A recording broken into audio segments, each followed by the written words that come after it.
Hollywood is dominated by New Yorkers. All right. If you don't know what a New Yorker is, just go look up the early life. If you don't know what the early life is, go read the Old Testament. If you don't know about the Old Testament, just read the New Testament. They dominate Hollywood. They're very, very liberal, right? They love abortion. They love Sodom. And in fact, when you're a new and aspiring actor, go look up all your favorite actors. Not all, but almost all of your favorite actors have probably played in a gay movie when they were just starting out. When they were an aspiring actor, they more than likely played in a gay-ass movie. And I mean, I'm talking about the manliest of the manliest actors, the action hero actors. More than likely, they played in a gay movie. Go look it up. I'm a big fan of Russell Crowe. I think Russell Crowe is a great actor. He played in Gladiator. Masters and Commanders. You can't beat that. The Insiders. That was a good movie. Or The Insider. But Russell Crowe, when he was an aspiring actor, guess what they had him do? Kiss a guy. It's almost like a rite of passage over there. You want to do this, kiss a guy. They had Denzel Washington do it for Gladiator. And they said, Denzel, you haven't done the ritual. But back in the day, I think back in the 90s or the late 80s or so, Denzel Washington played in a movie where he is a lawyer who was representing a gay guy with AIDS, and the gay guy is played by Tom Hanks. So Tom Hanks, there you go, right? Another great actor who played a Sodom role. All of your favorite actors have more than likely done a gay something, right? Mel Gibson looks like Mel Gibson. It looks like Mel Gibson is our only guy. Looks like he's still our guy, and he was on the Joe Rogan show, and I've watched most of it. I'm going to finish the rest of it eventually. I'm in the last 30 minutes or so left of the interview. But Mel Gibson, he was saying the Catholic Church is rotten. It's an evil institution. Joe Rogan tried to confront him on evolution. He said, "Nope, Joe, I don't believe it. I don't think we came from monkeys." So he stood his ground on evolution. I got to give him props for that one, because most people, let me tell you, when it comes to the evolution stuff, most people will say that they believe in evolution, right? Even Catholic people will do this sort of thing. They'll say, well, yeah, I believe, in theistic evolution. A lot of people believe in evolution. But again, evolution is evolution and Sodom. These two ideologies are the ideologies of the elites. And so, best interview I've ever seen. Yeah, I agree. It was a very good interview. I agree. That was the best interview on the Joe Rogan channel, by far. I've never seen an interview like it. I've never seen someone even remotely challenge Joe Rogan on evolution. And Joe Rogan was, he was a little bit insistent on it. He brought up evolution, and Mel's like, I don't believe in that. He's very, Mel is a very intense individual. He said, I don't really believe that, He says, no, I don't really believe that. I think it's a scam. And then he brought up a scam. He said there was a situation where they had this, fossil thing, and they said, oh, look, we found a transitional fossil proving that mankind evolved from an ape-like creature or whatever, some primate. And it turned out that they just got a monkey skull and glued it onto a human jaw, or vice versa, something like that. It was a scam, is what Mel Gibson was trying to elucidate. And Joe Rogan said, well, yeah, that's true. They did do scams, but they did find things that were real. But it's like, if the evolutionist world, if the evolutionist industry was pushing for evolution, and they initially were using scams, I mean, that should lead us to question the whole damn thing. And so they brought this whole thing up, and they brought up the vaccine, and that's another thing. You see, my brain is just all over the place right now. But the fact that Mel Gibson was expressing doubt about the vaccine on YouTube, it really shows that YouTube, the whole world of social media, is changing tremendously. And it's not because of Elon Musk. It's partially because of Elon Musk, I'll say. But Elon Musk buying X is more of a symptom of the reality that we're seeing.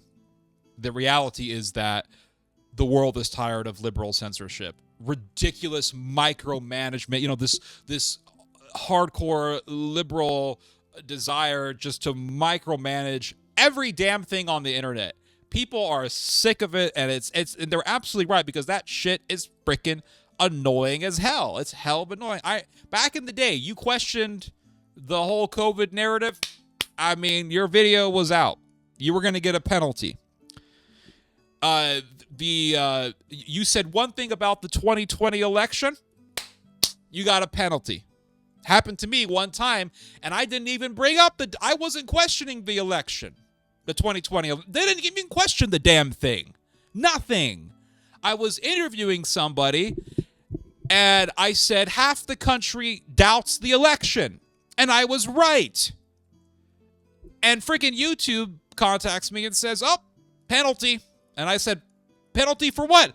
"Doubting the 2020 election. You can't do that." And I said, I never questioned the 2020 election. I simply said half of America doesn't believe that the election is legitimate. And I was right.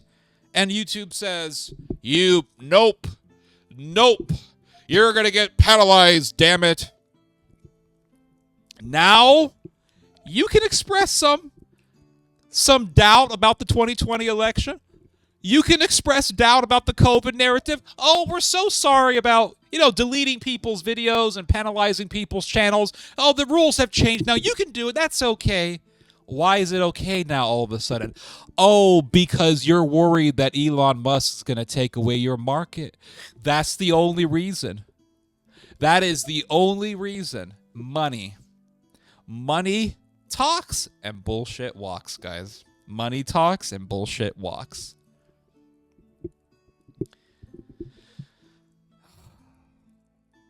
So now Mel Gibson is questioning the whole COVID thing on Joe Rogan on YouTube. YouTube doesn't care anymore. That's A-okay as long as we get money. But anyway, going back to Hollywood. Looks like Mel Gibson is our only guy. And I haven't seen him turn to Sodom, or I haven't seen him, appeasing Sodom at all. He's been bashing the Catholic Church, which is great because all of his reasons to bash the Catholic Church are legitimate. Catholic Church covering up for pedophiles and all that stuff, that's great. So Mel Gibson said that, hey, his house got burned down, and this may be now his sign to leave Hollywood, But Hollywood is dominated by New Yorkers, Seinfelds, Epsteins, Schmetsteins, every Steen, every Berg, every Stein, right? They're dominated. So they're very liberal, right? They're with Sodom, they're with all that stuff. But there's one thing that they all agree with, and the Hollywood liberals are extremely Zionistic, very Zionistic. And there's one thing they all agree on, and that's Israel. They sure love Israel. Hollywood Jewish liberals. I'm just going to say it. We're going to use the J word, right? I mean, we're kind of done with the hardcore liberal censorship. We're not really with that whole thing anymore. I mean, YouTube has relaxed tremendously. We could use the J word now, right? We can say it. But Hollywood Jewish liberals, let me tell you how they are. They are the types of They're the types of people who will love Sodom and embrace Sodom with all of their might.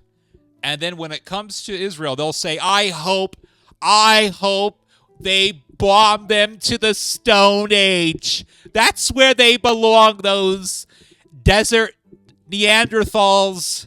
I hope they bomb them to the Stone Age. That's Hollywood Jewish liberals. That's how they are. And I know this because I've dealt with them. And I've talked about this story before, but I'll get a little bit more into it. You see, at one point in time, I had a website called shootbot.com, still there, and I still post things on that site. But that website, shootbot.com, used to be the biggest, not the biggest, sorry. Was distracted by the chat, sorry. That website of ours used to be one of the biggest websites in the conservative American world on the internet. We were right up there with Front Page Magazine, American Thinker. I mean, we were pretty damn big. It was pretty amazing. And let me just take a little bit of this Earl Grey. Hold on one second. Got to get my caffeine up. A lot of people were reading our website. We were getting millions of views every month. It was pretty amazing. We were getting a lot of engagement, people writing us. It was my glory days, all right? And I'm right at this point in my life, I'm like an old man that just sort of reminisces about his glory days. You know how like an old boxer who has brain damage? Well, back in the day when I fought Ali, I gave him a good left jab, and I gave him good right cross. I gave him the left hook. I hit him with a left hook, like that, I'm like, all right, man, you got a lot of brain damage there. Another reason why boxing is not good for your health. But I'm kind of like at that point in my life where I'm just sort of looking back. I'm thinking, damn, good old days, man. And in the years 2013, 14, 15, 16, 17, all the way up until 18. Those were my glory years. We were getting, like I said, millions of views a month. It was amazing. A lot of people were writing us, asking us questions. Our videos were getting lots of views. It was beautiful. It really was a beautiful time. And I think about it every single day. Not going to lie. I'm like the guy from Napoleon, Uncle Rico. Like, well, remember Uncle Rico and Napoleon? Well, if only they let me play on the last half of the game. If only they allowed me to play on the last half of the game, I would have made that touchdown, and I would have been in a mansion right now, soaking up in a sauna with my soulmate. Remember that movie? Yeah, it was a classic film of comedy. I'm like Uncle Rico, but at that time we were getting a lot of attention, and we got the attention of a certain couple. I'm not going to say their names, but they are a certain couple. They live in Los Angeles. Maybe they don't live there anymore because of the fires, but they were living in Los Angeles area, and they were filthy rich. The husband was a billionaire, filthy rich, and they were really into funding conservative causes and funding conservative websites and things of that sort. And so our website was getting money from them, and every year or so they would send us I'm going to read the comments later. Every year or so, they would send us about $75,000 to fund the website. So here's $75,000, right? Now for them, it's nothing, but for us, it's a lot of money. And they wanted us to talk about Islam and Muslims and why Muslims are bad and blah, blah, blah.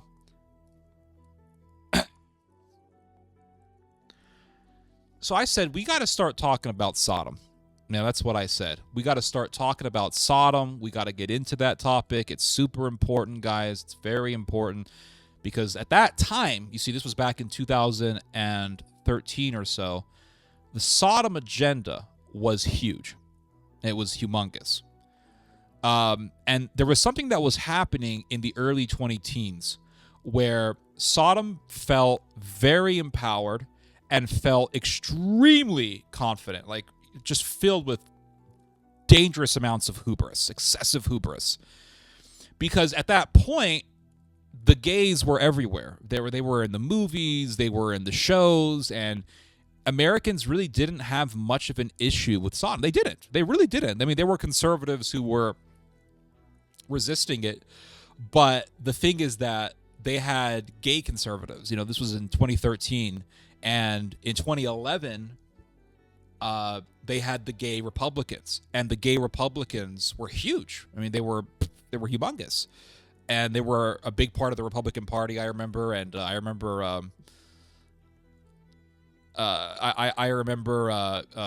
what's his name, Romney embracing the log cabin Republicans, and I remember Breitbart. Andrew Breitbart was really big into pushing the log cabin Republicans, and I remember Steve Crowder said we got to support the log cabin Republicans. They're our friends and all this bullshit. And then in 2014, 15, somewhere around there, you had this Milo Yiannopoulos guy, and he became really, really big in the conservative movement, and he became super famous in 2016. I remember he became a very big figurehead, and he was a member of Sodom. And the conservatives didn't care, didn't bother them. There was a small minority of conservatives who said that this is wrong, but again, they were a minority, and I was a part of that minority. So I think the Sodomites, that's what I call them. I mean, they're Sodomites. The Sodomites felt super empowered in 2013. 2012, 2013, those years. And so they did this little stunt where they decided that they were going to bully Christians. They said, let's just bully Christians and let's extort them. Yeah, let's extort them of hundreds of thousands of dollars. And so they did this little scheme where they would go to Christian-owned businesses and they would say, do something for our Sodom event.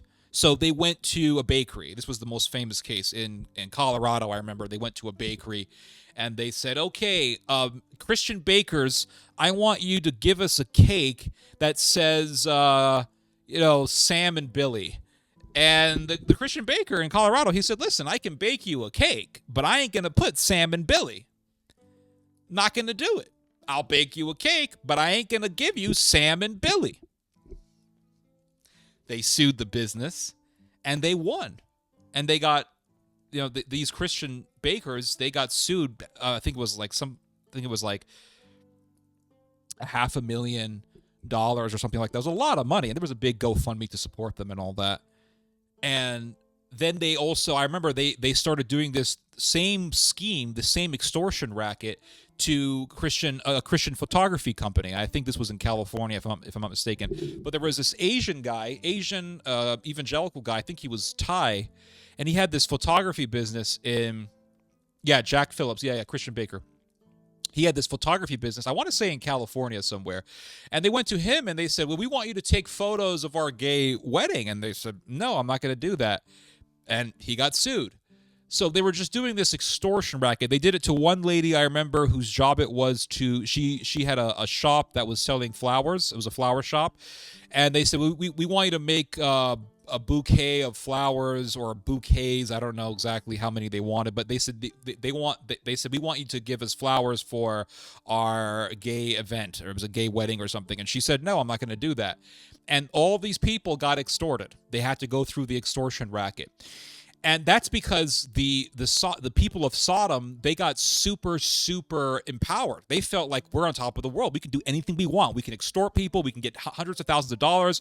We can all do this. It was a big money scheme. That's all it was. And so what was Sodom doing at that time? It was just poking the bear. That's all it was doing.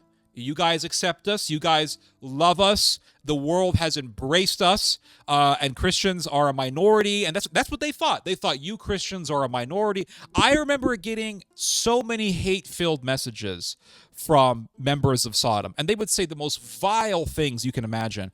But one thing that they would say is they would say things like, you're primitive, you're primitive, you're backwards, you're a caveman, you're a Neanderthal. They were saying things like this to me. Why was that? Because they really believed that the people against Sodom were just a minority, and you guys are on the endangered species list. You guys are on your way to extinction. You're done. So they really believed that they had America, the world, in the palm of their hands. They thought we could do it. Russia doesn't want gay stuff, gay propaganda. We're going to hit Russia too. We're going to send our and they did. They would send their activists into Russia. They would send their activists into Russia, and that didn't work because the Russians would just beat them up. Yeah, and they were trying to push this bullshit all over the place. In Ireland, I didn't know they did that. In Northern Ireland, they said Belfast. You're Irish. That's why you don't like Earl Grey. That explains it. This commenter said that Earl Grey is English.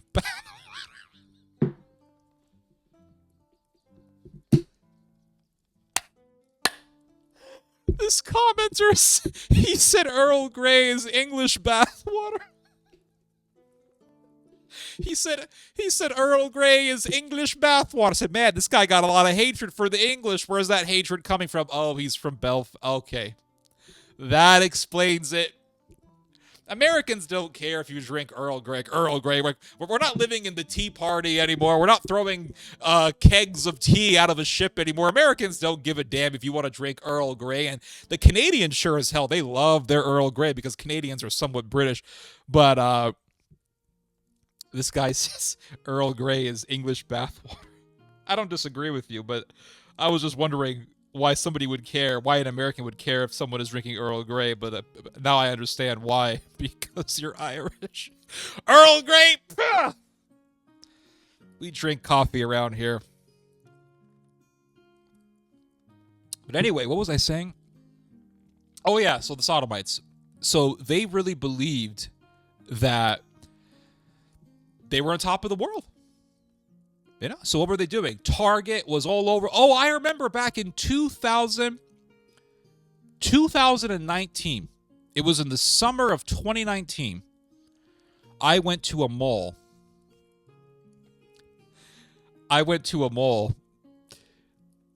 And there was gay shit all over the mall.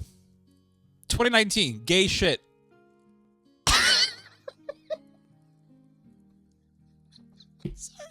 Now we're getting into Earl Grey.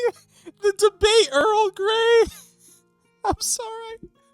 This guy says Guinness blows Earl Grey.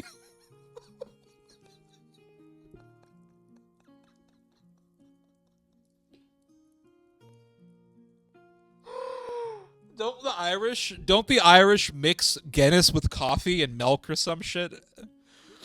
That's some powerful shit. It gets you drunk and amped up at the same time. That's pretty good. That's a pretty clever idea.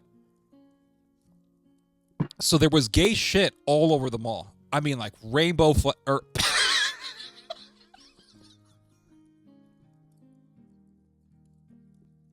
Somebody said Earl Gay.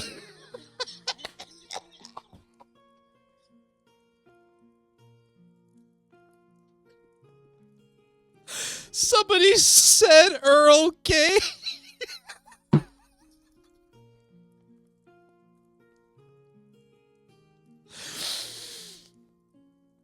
Earl Gay. Oh my God.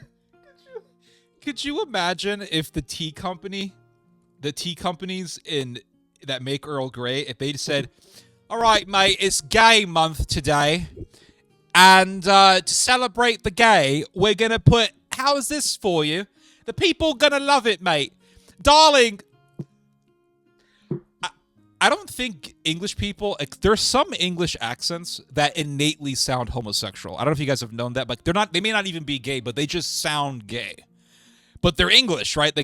Now, there's some English accents that sound like they sound like hooligans. They're like, "Mate, you better what the fuck, mate? You bloody cunt, mate. Where the fuck is the thing?" Right? They got that super raspy ass hooligan voice, and they just naturally sound like criminals. I think there's so many different English accents out there, and I think each accent is determined by what your ancestors were doing. So if somebody's defending Earl Grey now. If the great debate of Earl Gay. If your family were a bunch of criminals, then you sound like a criminal, right? Wait, mate, what the fuck are you talking about? I mean, like, you just sound like everything that comes out of your mouth sounds like you're trying to extort somebody. Sounds like you're trying to extort somebody, right? Because maybe your ancestors were all criminals, and so you got at the accent of a criminal. And maybe there are some English accents that just sound really effeminate. And maybe that's because their ancestors were, I don't know, maybe they were dressing up the king or something like that, and they were just into fashion, and they were like that guy in Braveheart, the son of Longshanks, who while his wife is getting banged by William Wallace, he's looking at clothes, and he's like, "Carry on. Carry on." I mean, it's just, there's that English accent. It just sounds effeminate. All right, mates, it's Gay Month today. All right, darling, the people are going to love it, darling. They're going to love it. They're going to love it, darling. We're going to change the name on the box from Earl Grey. Get this, mate. You're going to love it. You're going to love it. From Earl Grey to Earl Gay. Brilliant, right? Brilliant. So you're eating your tea and your biscuits. You're drinking You're drinking your tea and your biscuits, right? You say, I think I'm going to have a little Earl Gay. Because it's Gay Month, mate. It's about bringing awareness. Could you imagine if they did that shit? Dude, the whole UK would be up in arms. Ah, yes, the infamous chop dialect, yep.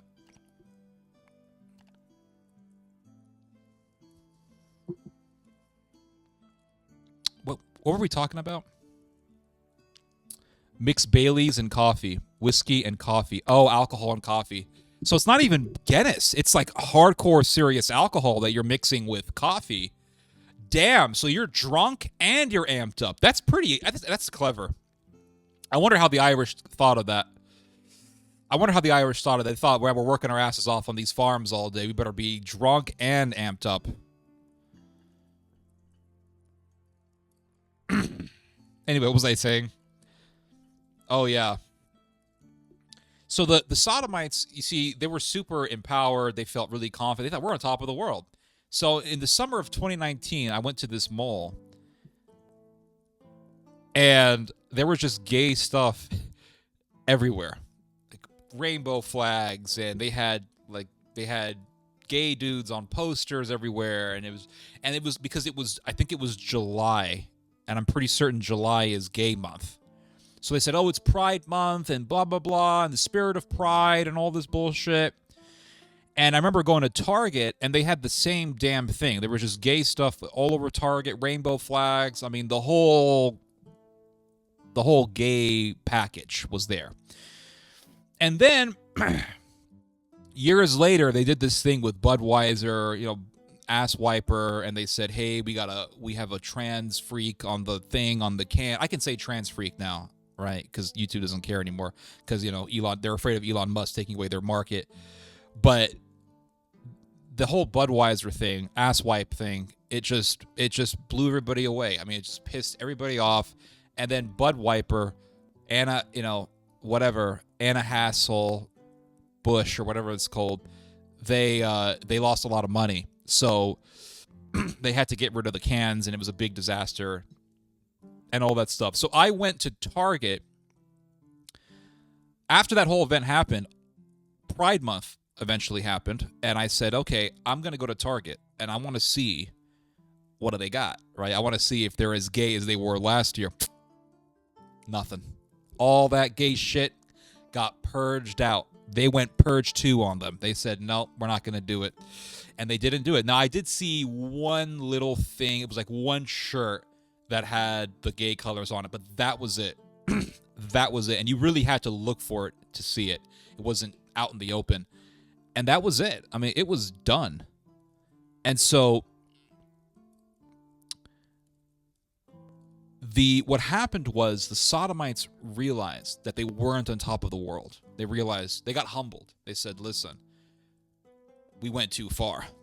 I think they came to that realization that they went too far with it. They went way too far with it. And they realized that they were poking on a bear for too long. And people got pissed off and people had enough. And that's what happened. So I remember back in the early 2010s, the whole gay thing, it was huge. And if you did not comply with Sodom in some way, I mean, you weren't really in the mainstream. Even in the conservative world, in the Blaze and Front Page Magazine, all these big conservative outlets at that time, they were all complying with Sodom in some way or another by embracing the conservative Sodomites, the right-wing Sodomite stuff. I wasn't doing that. I never did it. But these people, there were these billionaires, well, a billionaire, and his wife, and they were saying, hey, you're talking bad about Sodom. We're not going to give you the $75,000 a year anymore. It's just not going to happen. So we said, well, we don't care. And I remember, this was years ago, but I'll tell you guys this story. There was a guy who was in our circle, and I'm not going to give his name or anything, but he was a hardcore Zionist Jewish guy.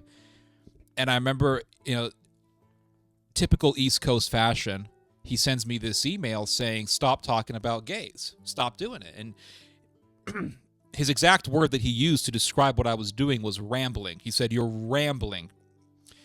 And he said, not rambling. What was it? Rambling? Or was it, what's the word when you kind of rant. Yes. Rant. That was the word. He said, stop.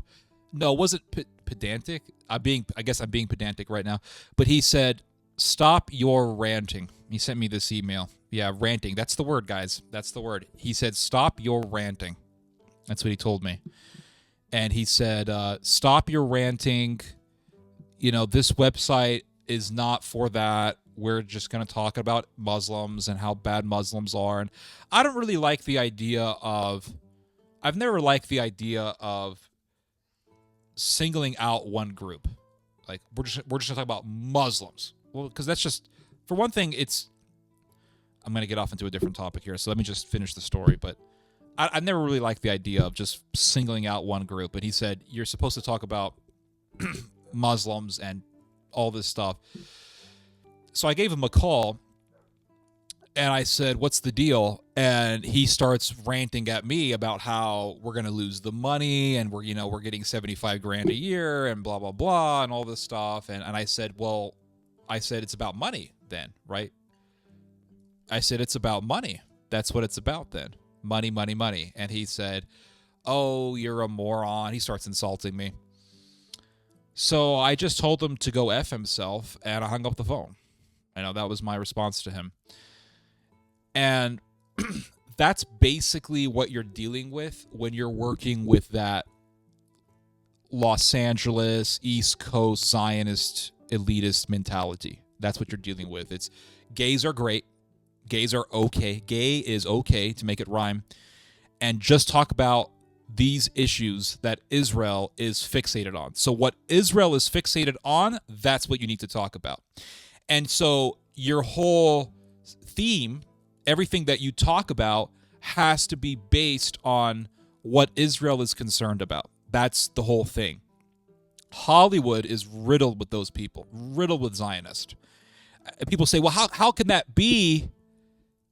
How can that be when they're liberal? And that's what people need to understand. Christians think that being critical of Israel automatically makes you a liberal, which is not true. And a lot of evangelicals believe that it's the conservatives that are pro-Israel, it's the Christians who are pro-Israel, and the liberals hate Israel. Now, that's true, generally speaking. But when it comes to Hollywood, that's not the case. In Hollywood, the liberal elites that hate God, they hate Jesus, they hate everything that you stand for, they love Israel. And so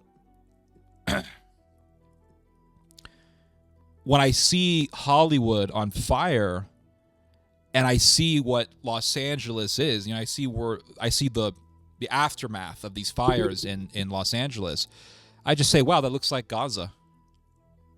Wow. Yeah. Doesn't feel right? Doesn't feel nice is what I mean. Doesn't feel nice. It's like Gaza. So now your neighborhood looks like Gaza. And the whole Hollywood elite, not everyone in Hollywood, obviously, but generally speaking, the Hollywood elite is very pro-Israel. Very pro-Israel. They may be pro-gay and abortion, and they hate everything that you stand for, well, mostly everything that you stand for, because maybe you're pro-Israel, but there's one thing that they are hardcore about, and there's one thing that they will hardcore agree on, and that's supporting Israel. And they're really big on that. Really big. And the people who were giving us that $75,000 a year, I researched them. And I found out that they were really big in Hollywood. They were really big in Hollywood, and they were very well connected to the Hollywood elite. So they were part of that world. So if you look at, Ben Shapiro, he lived in L.A. If you look at Dennis Prager, he lives in Southern California. So in that world, there is a bridge between that Southern California Hollywood elite and the conservative media industry. There is a bridge. Now, it may not be a huge bridge, but that bridge is there, where you have people in Hollywood who support right-wing websites, conservative websites, or they will support right-wing or conservative media outlets because they want those outlets to maintain the pro-Israel narrative. You see, that's what they want to do. That's the whole scheme. And so they may be, and that's the thing is, let's say you're a conservative, right? And let's say you're pro-life and you're pro-family values and all that stuff, but you're getting money from some dude in Los Angeles. And that guy, he's pro-abortion. He's pro-choice. He's pro-gay marriage, all this stuff. But he's giving you money. And you have to ask yourself, why is this person giving me money if he disagrees with me on my conservative morals or my Christian morals? The answer to that is because you're pro-Israel. Let's say you're a conservative, you're a run-of-the-mill conservative, you're a general, you're a common conservative, and you're pro-Israel, right? You are pro-Israel. So he wants to make sure, this person who's giving you money wants to make sure that you are maintaining the pro-Israel narrative amongst the conservative world. Why is this? Let's talk about this for one moment. You guys want me to talk about the houses? We all know the houses got burned. We all know John Goodman lost his house. We all know Anthony Hopkins lost his house. We all know Mel Gibson lost his house. We all know the houses are destroyed. We all know that there's probably some kind of arson involved, or perhaps there was some deliberate action that caused all this. What's the conspiracy? Maybe the Republicans did the fire so they can get people to get pissed off at Gavin Newsom. Maybe the Democrats did the fire because they're so damn incompetent. Maybe because they're trying to protect some fish that swims down a stream from Canada somewhere. We've all heard it. I'm here to give you guys my observation and my ideas. This is what I'm here for. I'm not here just to tell you guys about the news that you've already heard of. I'm not a parrot. There was some guy who was debating me in the comment section about the Xinjiang region of China and how Turkey wants to use the Uyghurs as a proxy against the Chinese, and NATO wants to do the same thing. And he said that wasn't true. He called himself Parrot News. I said, your username fits you. You're a parrot. Now, I'm not here to be a parrot. I'm here to give you guys my ideas and my observations based on the news. So let's talk about that for one moment. Why do you have Zionists who are liberal supporting conservatives? Why is that? The answer is very simple. Because what is the majority demographic in America? Now, I know there's a lot of people saying that the white race is dying, but still, what is the majority demographic in America? White people. White people are the majority of the population. Now, if you go into a city, you'll see a lot of African Americans because that's where African Americans generally live. They generally live in big cities. Once you leave the American cities, once you leave the big metropolitan zones, you see mainly white folks. That's how America is, right? We're a majority white country. And a lot of these white Americans are Christians. A good number of them identify as Christian. And a good number of white Americans are pro-Israel. 60% of America is still pro-Israel. Now, that means 40% is against Israel, which is a pretty big loss for Israel. And at one point in time, the support for Israel in America was much higher than 60%. It was like 85, close to 90-something percent. It was very, very big. Now it's gone down a lot, and this worries Israel tremendously. So how do you make sure that the majority demographic in America supports Israel? How do you guarantee that? You have to make sure that the American Christian is pro-Israel. Because when you lose the white demographic, you lose America. If Israel loses the white demographic, guess what? It loses America. That would mean Israel losing its number one ally, and that would mean the end of Israel. Because let's be real here. When Iran was bombing Israel, America was the one intercepting the majority, if I can use that word, intercepting or hitting the majority of those missiles. It wasn't Israel. The Iron Dome is pretty overrated, really. And so America is Israel's biggest guard. Israel can't lose America. So if you lose the white demographic, Israel loses America. So that's why you'll have these Zionists who are in Hollywood, and they're super rich, and they will support conservative media outlets. Why? Because they want to make sure that the narrative is maintained. So they say, okay, we'll give money to this guy. Oh, why are you talking about Sodom for? Well, because we're Christians. Yeah, but we want you just to support Israel. Well, that's not what we're here for, right? We're not here just to worship Israel and to bash Muslims all day. That's not what we're here for. We're here to talk about the truth. That's it. That's what we're focused on, the truth. We're not here to omit the truth. We're not here to hide from the truth. We're not here to cover up the truth or give it a different facade. And we're not here to blow smoke on the truth and to muddy the waters. We are here to speak the truth. That's it. But they don't want that because they want you to maintain a certain line, you see. That's Hollywood. That's the bridge between the world of Hollywood and the world of conservative politics. So there's that. Now let's talk a little bit about Hollywood. All right. What's going on with that? I don't know. It's possible. It is possible that these fires are basically what Nero did to Rome. And perhaps Nero wants to rebuild Hollywood. Who knows? But I'll get into your comments here, okay? Hold on. Let's read your comments here. Let's get to it. We got into the Earl Grey debate. That was a little bit crazy. What we're getting into here. I like Mel Gibson's role in a great movie, Jolly Polly. I haven't seen that film. Mel Gibson's biggest problem was and is alcoholism. Yeah, we all have our vices. We all have our fleshy side.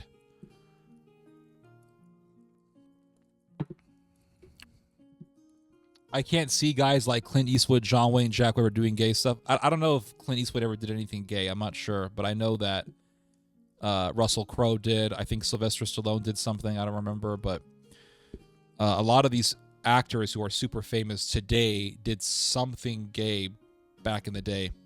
That kind of rhymed. Grace Joy tells me about that. Tell me about that. Okay. They created gangster rap. Yeah, gangster rap. I think there was some kind of conspiracy behind that. I'm not entirely sure. Mel Gibson having alcohol problems. I mean, come on. Are we going to talk about this, guys? Really? This is like what we should focus on? Man has his own vices. Absolutely. Everyone has their own vices, guys. I like Mel Gibson's role in a great. I already read that. It's supposed to be the rainy season over there on the West Coast now, yet the fire burns continuously. Yeah, because they didn't have enough rain. That's the thing. And they got 100-mile-per-hour winds, and that made all of the vegetation super dry. So what I read was that in such a condition, it's really easy to start a fire, a wildfire that's going to spread, right? It's super easy.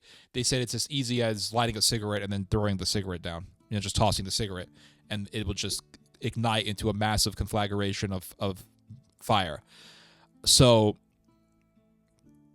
I think if this was arsony, if this was the result of deliberate action, whoever did this said, now's the time to do it. This was their opportunity and they took it. We're coming for your children. Yep, that's what they said. A lot of TV shows pushed Sodom back in the early 2010s. Yeah, they did. It was a really big thing. We had the same in Belfast. They went to Asher's Bakery where the owner refused to make a gay-themed cake, went to court, and the judge cleared the bakery. Well, that was good. Better than America. In America, they were allowing that extortion racket to take place. Glee was very pro-Sodom. And yeah, I heard about Glee. I remember that show. I never watched it, but I heard it was very popular.